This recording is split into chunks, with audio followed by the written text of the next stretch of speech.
जो मुझे आपने मौत के मुँह से वापस ज़िंदा खींच लाया है। परम पूज्य प्रेमानंद महाराज जी की बहुत विशेष कृपा हमारे ऊपर है और वो दास के ऊपर फ़ोन करके बड़ी कृपा कर दिए हैं जैसे कि दुनिया चाँद पे पहुंच रही है और आप कहाँ खोए हुए हो।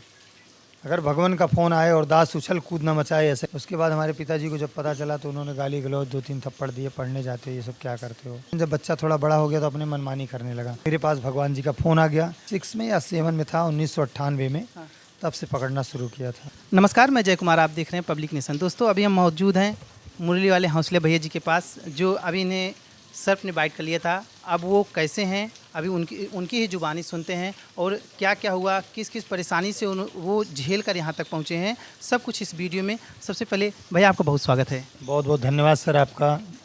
दोस्तों, सभी का स्वागत करते हुए हमारे न्यूज़ नेशन भैया भी यहाँ पे आ चुके हैं, इनका मैं स्वागत करता हूँ।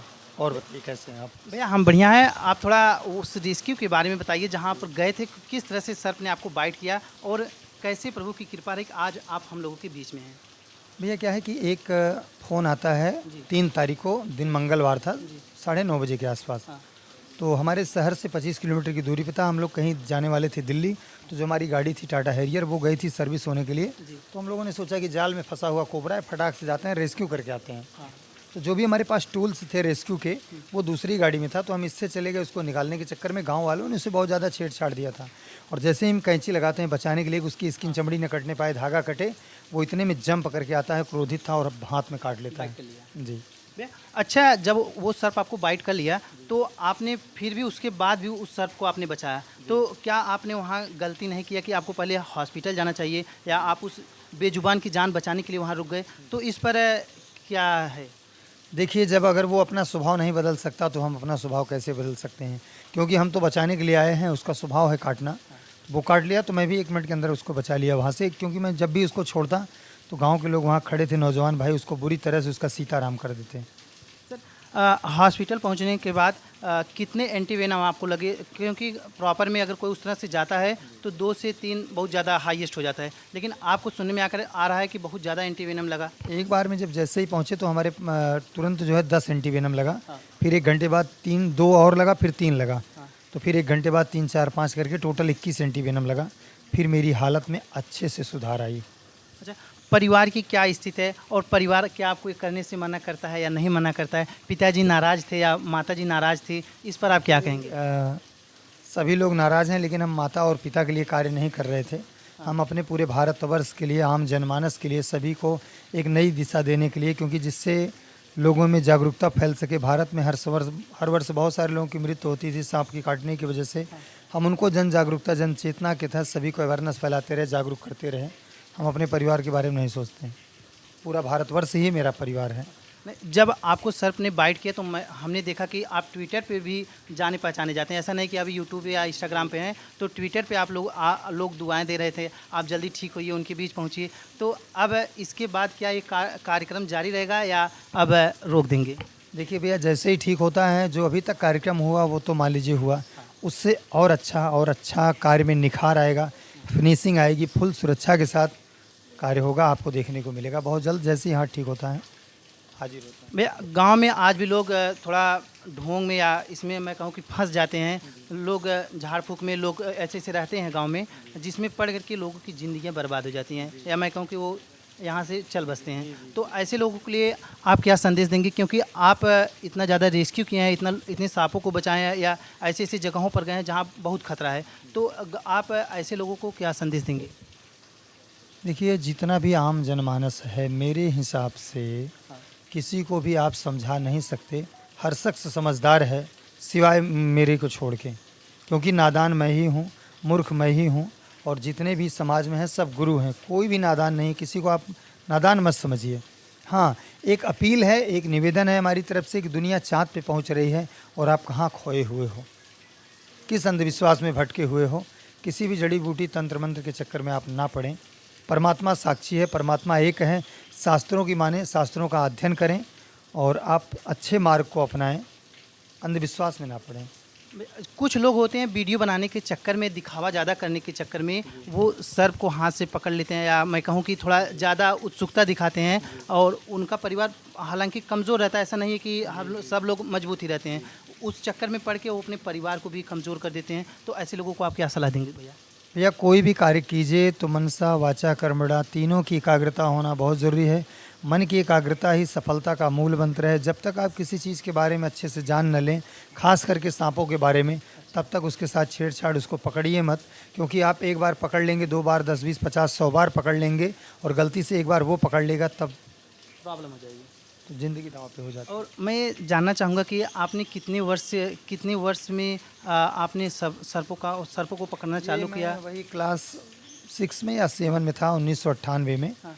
तब से पकड़ना शुरू किया था। अच्छा, क्या आपको डर नहीं लगता था जब शुरू में आप पकड़ते थे? तो किस तरह से आप इस लाइन में आए कि अब हमें पकड़ना है? स्टार्टिंग में डर डर के पकड़े थे। हाँ।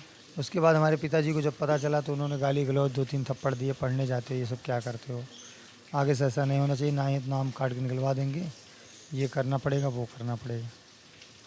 परिवार का दबाव? हाँ, हमेशा रहा, लेकिन जब बच्चा थोड़ा बड़ा हो गया तो अपने मनमानी करने लगा। अरे नहीं, लोग आते रहे, माता पिता सोते रहे, हम अपना इधर से जो है कन्नी काट के निकल जाते थे, रात के अंधेरे में दूसरे की साइकिल बैठ के चले जाते थे, तो माने नहीं। आप मत एकदम निचले स्तर से उठकर आज यहाँ पर आप पहुँचे हैं। जी जी जी। लोगों को लगता है कि मुरली वाले भैया पहले से ही ऐसे हैं। नहीं, ऐसी कोई बात नहीं। देखिए, सबसे पहले तो ये समझिए, कोई भी शख्स इस धरा का ऐसा नहीं है, जब भी वो पैदा होता है तो नंगा रहता है, माँ की गोद से निकलता है, सबकी वही दशा रहती है। कोई बड़ा आदमी शख्स पैदा नहीं होता। उसके संघर्ष, उसकी मेहनत, उसके कर्म, उसके जीवन में रंगत लाती है। उसकी निखारी रंगत लाती है। भैया अब तो ये सब क्वेश्चन हो गया, मैं आपसे इतना जानना चाहता हूँ कि आप भक्ति भावना में कब से जुड़े और कहाँ आप पहुँचे हैं, और प्रेमानंद जी महाराज आपके ऊपर कैसे आशीर्वाद दिए, तो आप थोड़ा विस्तार से बताइए। देखिए, हमारे भारत के संत शिरोमणि के रूप में, आज इस कलयुग के रूप में अगर संत में कोई है तो परम पूज्य परम आदरणीय हमारे दिल के असीम गहराइयों से, जिनका मैं बहुत स्वागत करता हूँ, परम पूज्य प्रेमानंद महाराज जी की बहुत विशेष कृपा हमारे ऊपर है। और वो दास के ऊपर फ़ोन करके बड़ी कृपा कर दिए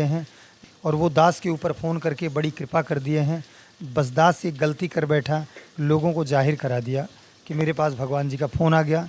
अच्छा, करता भी क्यों ना, अगर भगवान का फ़ोन आए और दास उछल कूद न मचाए, ऐसा कैसे हो सकता है। एक गलती हुई है, मैं प्रभु से क्षमा चाहता हूँ। भगवान इस दास को थोड़ा से संभालिए, आगे से ऐसी गलती नहीं होगी, क्योंकि उनका भी कहीं न कहीं इस दास से बड़ा लगाव है, तो कृपा बरसा दिए। बिना लगाव का आज तक हमने भी हम बाबा जी को बहुत मानते हैं, ऐसा नहीं है, लेकिन आप पहले शख्स ऐसे हैं मैं जिन्हें जानता हूँ जिनका फ़ोन आया उनके पास। देखिए, ऐसी बात नहीं है, वो उनके हृदय में बहुत ही गहराइयाँ हैं, वो निश्चल भाव के हैं, सबके लिए समान प्रेम रखते हैं। अलग बात है, व्यस्तता के कारण सबके पास फ़ोन नहीं कर पाएंगे। जी। तो अभी आपके टीम में कितने लोग काम कर रहे हैं और कैसे आप सुचारू रूप से चला रहे हैं? देखिए, अभी तो टीम में हमारे टोटल वैसे 12 से 15 लोग हैं। हाँ। जी, जिसमें 4 लोग मुख्य हैं। चल रहा है, भगवान भरोसे जैसे है, ठीक है। क्या उसमें सभी लोग प्रेमानंद जी के भक्त हैं? जी है, सिर्फ वही लोग नहीं, उन सबके पूरे घर में सबकी प्रेमानंद जी की मूर्ति लगा करके पूजा होती है। अच्छा, बाबा जी से कब मिलने आप जा रहे हैं? बहुत जल्द जाने वाले हैं। क्या है, इतना ज़्यादा व्यस्तता है, और डॉक्टर साहब ने कहा थोड़ा रेस्ट कर लीजिए, ठीक हो जाइए तब जाइए। बाकी प्रभु का आदेश हो जाए तो मैं अब भी चल दूँ। एक बार अपने दर्शकों को अपना हाल बता दीजिए, अब आप ठीक हैं कि अभी कितना घाव बचा हुआ है, ताकि उन्हें सांत्वना मिलती रहे, क्योंकि मैं जब भी ये वीडियो डालता हूँ तो आपको बहुत बढ़िया से सुनते हैं, जानते हैं, और हमेशा आपका हाल चाल जानते हैं। कोई महाराष्ट्र से, कोई कोलकाता से, कोई कहाँ से, मतलब भारत के कोने कोने से अगर लोग जानते हैं, सुनते हैं, तो एक ही क्वेश्चन पूछते हैं कि अब भैया कैसे हैं। दोस्तों, बहुत बहुत स्वागत है आप सभी का। आप लोगों ने बहुत सारा प्यार, आशीर्वाद दे करके, दुआओं दे करके, जो मुझे आपने मौत के मुझसे वापस ज़िंदा खींच लाया है। तो आपका भाई पहले से पूरी तरीके से ठीक है, और जैसे ही स्वस्थ हो जाता है, हाथ ठीक हो जाता है, फिर आपके बीच में होगा। वही अंदाज़ रहेगा, सेवा लोगों को देगा और फुल सेफ्टी के साथ देगा। प्रॉमिस करते हैं, वादा करते हैं, कोई गलतियाँ आगे से नहीं करेंगे।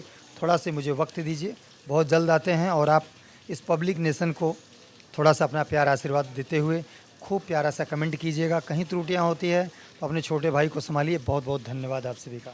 धन्यवाद भैया आपका। ये सर लखनऊ से आए हैं, ये बहन मणियाहों से आप आई हैं, ये छोटे छोटे बच्चे भी आए हैं। भैया का इतना प्रेम है ना कि कोई कहीं से खींचा चला आता है। और भैया एक गार्जियन के तौर पर लोगों को समझाते हैं क्या करना चाहिए, क्या उचित है, और हमेशा गाइड भी करते हैं यहाँ आने के बाद। मैं जय कुमार, कैमरामैन आशीष जी के साथ, धन्यवाद।